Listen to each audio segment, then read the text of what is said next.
वाशिममध्ये पपईच्या दरामध्ये वाढ, पपईची 9 ते 10 रुपये प्रति किलोच्या दराने विक्री, शेतकऱ्यांना दिलासा।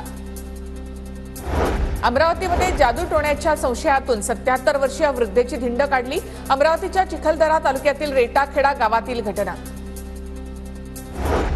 बीड जिल्ह्यामधल्या अंबेजोगाई तालुक्यामधील ममदापूरच्या महिला सरपंचाला खंडणीची मागणी करत जीवे मारण्याची धमकी, न्याय न मिळाल्यास आत्मदहन करण्याचा महिला सरपंचाचा इशारा।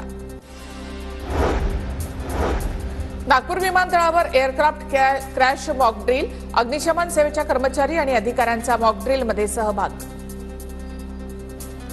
कोल्हापूरच्या इचलकरंजीमध्ये 4 चाकीची काच फोडून 1.5 लाखाची रोकड लंपास, शिवाजीनगर पोलिसात तक्रार दाखल, पोलिसांकडून चोरट्यांचा शोध सुरू। रत्नागिरी जिल्ह्यातील रुग्णालयाला दरपत्रकनकारक, जिल्हा शल्यचिकित्सक बी.व्ही. जगताप यांचे आदेश, रुग्णालयाचे फायर ऑडिट करण्याचेही आदेश।